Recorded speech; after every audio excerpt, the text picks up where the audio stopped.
Good morning, my friends. Good morning, my friends. Ooh, a little bit of a cough. A little bit of a cough going on.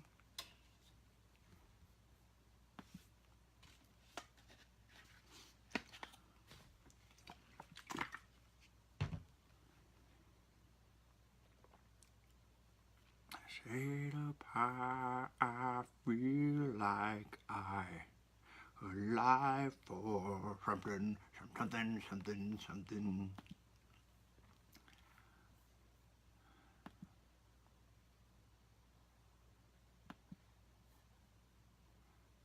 Run, run, run, run. Okay, you're not running.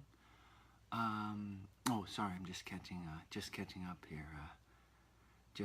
Catching up here, my friends. Dread, what'd you say? Dennis, happy last day of the week of Halloween. Hey, you guys are like the best. Thanks, Dread.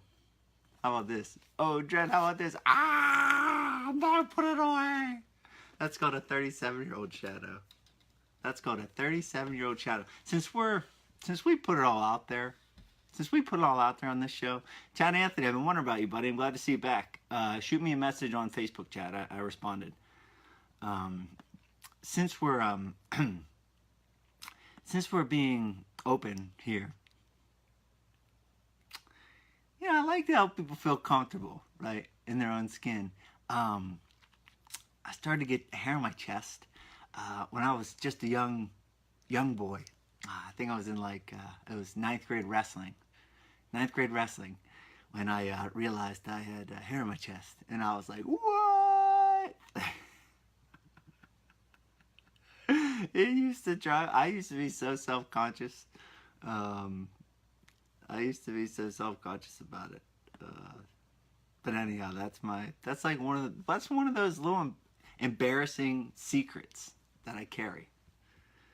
And yeah, that's it. So the people who are here are like my core dieharders. Yesterday I mentioned how I talked to Dredd about this too. This is one of the, I don't know, just something with the reality of what's going on. So generally I share my episodes on Facebook, and that accounts for a lot of listens, a lot of downloads. So I get hooked on that number. Every month I start measuring, like if it's going up, yeah, great. If it's going up, we're growing. If it's going up, we're growing. Well, Facebook evidently changed something where there's either they're not showing to as many people aren't clicking them, they're counting it differently. Anyway, the downloads have plummeted, but it doesn't necessarily change anything other than, like that sinking feeling in my belly. So it really is important, and I'm not asking you to do anything, but I'm just simply stating, it really is important that I have this core, this 1%, these 2%ers who believe in this, because you are what's going to help this grow. So know that I sincerely am talking to Larry, I'm talking to Dredd, I'm talking to Dennis, I'm talking to Sorovic, Chad, hopefully you're new on board consistently, Keith, who's Keith? Dredd, I mean. But all these people who, through it all, think of this. You guys who are here, the everydayers, think of this. How many people have come and gone? Pritch, you're another one. How many people, no, Pritch, you're not one that's come and gone. You're one that's here. But how many people have come and gone? The names that we used to see every day that for whatever reason aren't here. And it's not anything. It's nothing. It's simply stating that. I haven't had a falling out with anybody. It is what it is. And it's really interesting to sit back and step back and look at that and understand, hey, this is what happens. This is what happens. This is the long game. And in that long game, people come, people go, some people stay, some people don't. It's like, it's a neat thing. It's a really neat, interesting thing. And all I know is I ain't going freaking anywhere. Dredd ain't going freaking anywhere. You hear me, Dredd? All right, so I just did a new workout at the gym today. Taught to me by my friend Mike Salemi. Dredd loves Salemi. Salemi was on my show. Dredd, do you have a number? If I can, I'd like to plug that. But he's tremendous. Anyway, it's with a Bulgarian bag. And I looked at the workout and I was like, whatever, it's going to be an easy one. But he called me out, like a fun call me out. He has a 10-day challenge. And it was really good. But anyway, Mike Salemi, if you want to search him out on Facebook. I think mine was Bulgarian. It was challenge day number 7. So if you're looking, I don't know, just for some spice in your fitness life, Pritch, you'll enjoy this. Just go to Salemi's page, Salemi, and go down to day 7, and you'll see my name tag. But anyway, that was a workout. It was good. It was good. It's good. It's good. All right, let's rock and roll.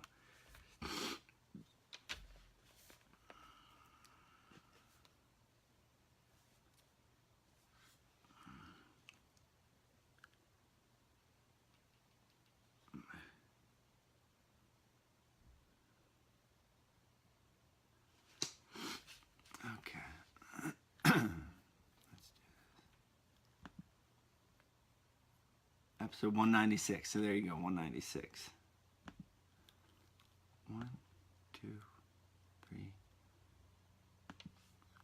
Good morning, my friends, and welcome to the Halloween edition. What makes this the Halloween edition? It's just Halloween. It's October 31st. Nothing special, nothing going on. It's another day in the neighborhood. How about that? It's another day in the neighborhood. This is the Spaniard Show, and this is AMX 603. We're studying the book, The Good Neighbor, The Life and Work of Fred Rogers by Maxwell King. I really, really, really would love that you get this book and read it. It is such a fascinating book. And the first thing I want to start talking about, so I've been skipping around a little bit because of recent incidents and current events in Pittsburgh, which happens to be Mr. Rogers' neighborhood, his real neighborhood. So I've been skipping around a little bit, but I want to drop back to this idea that it ain't all sunshine and rainbows. And a lot of the reason that I document essentially everything I do, everything Dred and I do, I'm putting out there, right? Presenting the hard reality of building something, the hard reality of going after something. It's as if I would have documented my process, my career, from deciding when I was a Spanish teacher that I was going to be a UFC fighter and documenting every day up until I got signed to the UFC and or fought these guys. So that's the essence of what we're doing here. And it's not for pity. It's not for like bravado. It's for nothing other than to show the reality of, hey, this is what it takes. In reading this book, The Good Neighbor about Mr. Rogers by Maxwell King, you see that it ain't all sunshine and rainbows. And of course, I took that saying from my hero, Rocky Balboa, from the movie, but it's so true. So early on, you know, there's this idea of iterations and innovation. Anytime you do anything, imagine yourself if you do a sport or you play an instrument, or as a parent, right? If you're a parent, you can definitely resonate with this. When you're a parent, and then you look at 6 months from when your child is born, and then a year, and then 2 years, and then 10 years, there's iterations of you as a parent. And sometimes you look back and say, oh, I was terrible. And then you're like, well, then I improved, and then you giggle and say, oh man, I thought I knew everything at that point, but I knew nothing. It's the same way with when I became a wrestler. When I became my first wrestling match, I got pinned in 19 seconds. When I started fighting, I was terrible. I had no coordination, no rhythm, no nothing. So in this book, it resonates with that idea of iterations. And Mr. Rogers, early on, he had started a show with a woman named Josie, and they had this great relationship, and they had a show called The Children's Corner, and it was going great, and it was going smooth. But then kind of personality conflicts, different ideas went in different places, so there was a rift. And then Mr. Rogers had to pivot, and then he had to reiterate what he was doing, and then out of nowhere, even when he was doing well, the Children's Corner was going well, he and Josie decided to split. A new manager came into WQED and fired Fred Rogers, period. Fired him. Boof, you're fired. You're fired. Right? Out of nowhere. So I really want to drive home this idea, this lesson that they, the infamous they, the famous they, them, who have it all, they really don't have it all. And when you read this book, you're going to understand the meticulousness, the care, the intentional and purposeful living that I talked about yesterday, to really understand that it really and truly is a fight. So while Mr. Rogers, this kind of goes back to the idea of values and really knowing what he wants. So Mr. Rogers dabbled with New York City. He dabbled with going to New York City. So he had this show in Pittsburgh and it was growing, and they wanted him to be on NBC in New York City while also running the Children's Corner. It would have gone, he would have gone back and forth essentially. And he resisted. And here's the thing. Whenever you grow, and I'm speaking from the heart, and I'm speaking ad lib right now, Dred and I are growing this thing. And I'm reading this book, getting fuel, listening to how Mr. Rogers built his thing. And there's decisions, there's choices, there's other people who come on board. And when Mr. Rogers dabbled in New York City, he talked about God. Religion is a powerful thing to him. So he spoke about God, and they kind of said to him, maybe could you not say that word God? And to Mr. Rogers, it was like I don't really know if I want to expose myself to this because I know what I want to do. But there was something really interesting that he said. He resisted to that. But then he went on to say, quote, and think of this and how you interact. So you have your beliefs, right? You have your beliefs, and they affect people. And who likes when someone shoves their belief down their throats, right? When you feel uncomfortable. Nobody likes it. Mr. Rogers said this: you can be an agent of what's good and not be terribly direct about it. You can be an agent of good, of what's good, and not be terribly direct about it. Maxwell King, author who wrote this book, said about Mr. Rogers, throughout his career, now think of this, this is what it's about. When I was talking to Dredd recently about what we do, he mentioned these ideas, this idea of human dynamics. That's essentially what we're studying here, how to live life well, for yourself, for others, for your family, to leave a positive impact on the world. Author Maxwell King said about Mr. Rogers, quote, throughout his career, he skillfully focused on humanistic values without dwelling on religion. He skillfully focused on humanistic values without dwelling on religion. How much divide is there in this country? How much divide exists? How much anger and hate could there be? Could there be?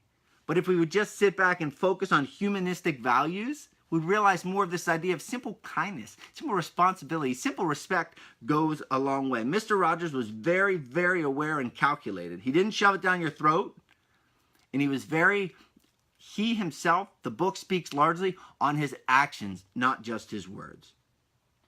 I thought this was pretty cool too. I wanted to bring this from the surface because I am a central PA'er. My wife calls me a western PA'er. She says I'm from out west. Currently I'm in the Harrisburg area, which is central eastern Pennsylvania. I grew up more to the left side of the state, more to the countryside of the state.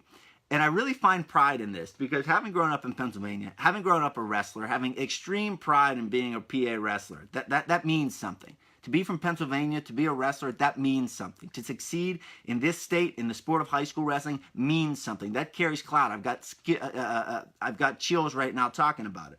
I also carry that idea with being from Pennsylvania in general. So a Pittsburgh historian, David McCullough, says this about Mr. Rogers, quote, a key to understanding Rogers is the Western PA work ethic. In Pittsburgh, if you were a good worker, you were respected. You were welcome. I'm half teary-eyed, half filled with chills, 100% proud to be from Pennsylvania. And I know if you're listening and you're from PA, especially Western PA, you're proud of this too. A key to understanding Rogers is the Western PA work ethic. In Pittsburgh, if you were a good worker, you were respected, you were welcome. And to me, that represents the beauty and the purity of hard work. The simple beauty and purity of hard work. I hear Joe Rogan talk all the time about this idea of meaningful struggle. You hear about meaningful struggle being important and having not just hard, right? But hard work with a purpose. And I think that's absolutely in and of itself a beautiful thing. This has been AMX on 603, studying the book, The Good Neighbor. As I said before, I want you to want to read. That's it. I want you to want to read. And I made it easy for you. If you go to our website, charliespaniard.com/reading list, you're going to see a whole slew of books. Some long books, some short books, some complex books, some simple books, but all in this love of lifelong learning and all in this earnest journey, earnest fire, earnest attempt at being my best and helping you be your best. That's all found at charliespaniard.com. Interact on social media at charliespaniard. Tell a friend, bring a friend. Come back tomorrow morning for AMX 604. Read a book.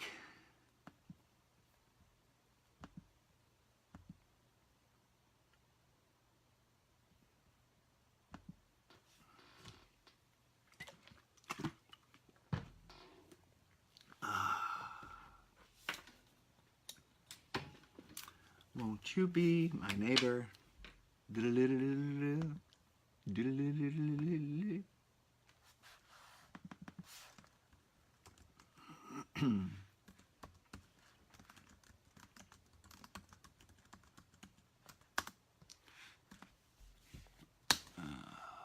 Gordon, welcome. Christina. Hello, Christina. Western PA pride, buddy. All right, I'll see you all tomorrow morning for AMX 604. Happy Halloween. Ho, ho, ho. Happy Halloween, my friend. I'll see you on the flip side. Don't forget, AMX Kids came out yesterday. It's up there for your taking. It's a really fun episode. It's just, this is all, I hope you find some pleasure. 1/1,000,000th of the pleasure that I find in these books, because it's incredible. AMX Kids, I'm reading Where the Red Fern Grows. It's going to touch your heart. It's going to touch your heart. If you were a child once, if you were a boy or you were a girl once, it's going to touch your heart. And if you had a dog once as a boy or a girl, it's going to really touch your heart. I hope you enjoy it. See you tomorrow.